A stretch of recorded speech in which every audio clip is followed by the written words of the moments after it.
ازيكم يا اصحابي قناة يلا سفرة، قناة للوصفات السهلة والسريعة خطوة خطوة مع بعض. لو اول مرة تشوفي قناتي يا ريت سبسكرايب، ولو عجبك الفيديو لايك. هنعمل النهاردة سلطة سهلة وسريعة وصحية وطعمها حلو قوي بالتونة والباستا والافوكادو. بصوا طعم وهي قيمة غذائية عالية قوي. هنبتدي نسلق المكرونة. ده نوع بنة بالدقيق كامل او القمح الكامل سوري. هتعملي الكمية اللي انت عايزاها. انا استخدمت تقريبا هي خدت 200 جرام، استخدمت نص الكيس لان مش عايزة اعمل كمية كبيرة. بسلقها زي ما موجود على العلبة 7 دقايق 8 دقايق. بعد كده هبتدي اقطع الخضار. هبتدي معايا الخيار، اي خضار عندك، مش لازم نفس الموجود عندي، اي حاجة موجودة عندك في التلاجة. بقطع الخيار برضو زي ما بتحبي يكون تقطيعه، بس دي احلى تقطيع ليه، بتكون متناسقة مع المكرونة. انواع الفلفل كل ما بننوع فيه كل ما بيكون القيمة الغذائية عالية فيه.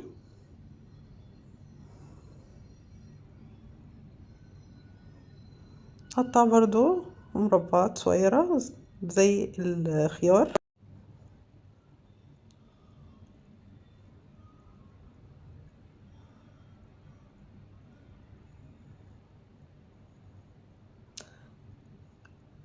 كل ما بننوع الخضروات فيه بتكون مبهجة والقيمة الغذائية عالية زي ما بقول لكم.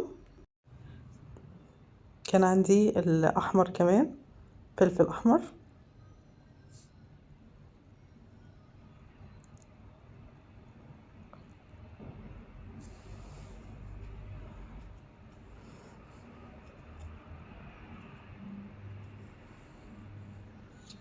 والأخضر.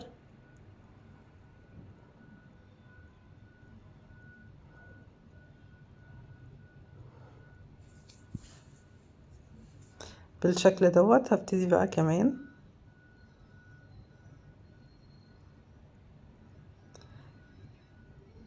طبعا انا بردت المكرونه معايا، يعني عملتها قبلها بحيث تكون بارده اضيفها مع الخضار ما تكونش دبلانه، يعني الخضار يدبل معانا.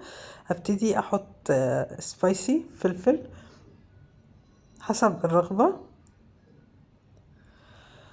هستخدم الشيري توميتو، ممكن تستخدمي الطماطم العاديه كانت موجوده عندي فهستخدمها. هقسمها نصين لانها صغيره.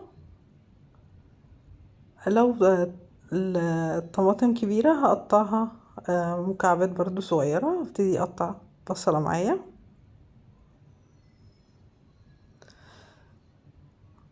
هبتدي اقطعها بقى ايه سلايس صغيرة لانها منها للدريسنج. اقطعها مربعات صغنطوط خالص. ومعايا افوكادو بيبقى حلو في السلطة دي جدا. هبتدي بقى،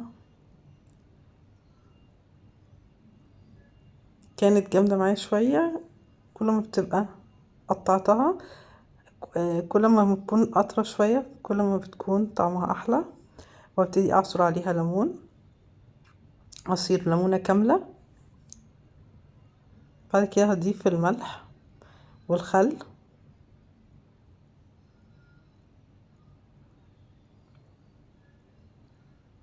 كده بنحضر الدريسنج. وهبتدي احط رشة كمون لان انا هستخدم تونة والمستردة. ممكن طبعا نحط زيت زيتون كمان، انا ما حطيتش، اللي يحب يحط عادي مفيش مشكلة.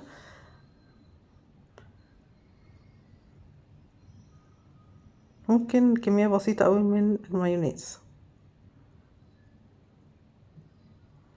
هبتدي بقى اعمل لهم ميكس مع بعض.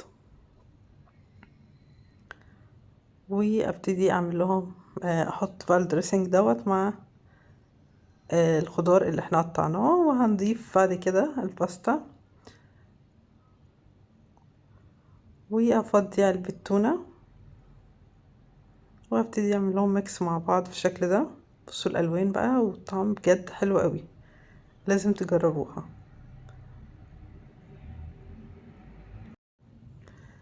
نبتدي بقى نغرفها مع بعض.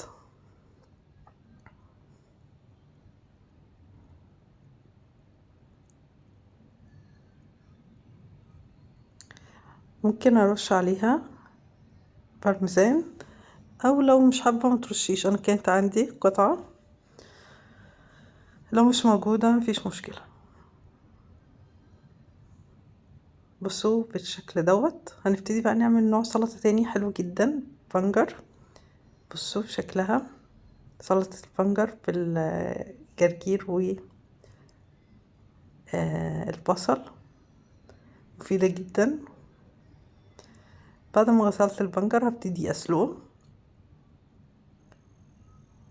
حطه لغايه ما تتسلق ويستوي معانا. بشيك عليه بالسكينه.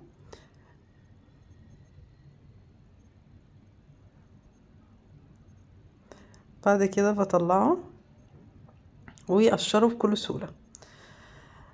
بقطع بصلايه سلايز.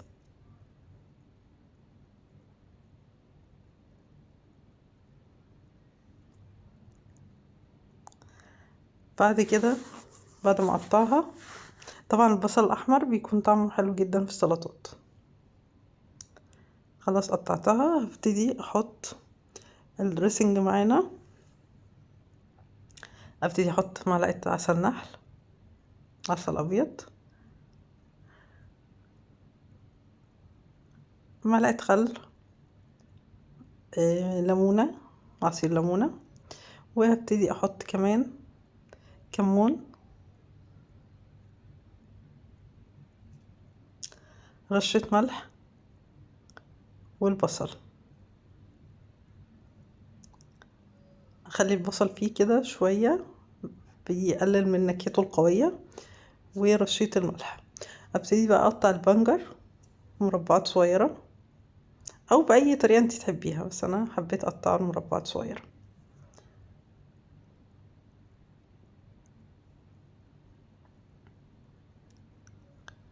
بالشكل دوت. وهبتدي بقى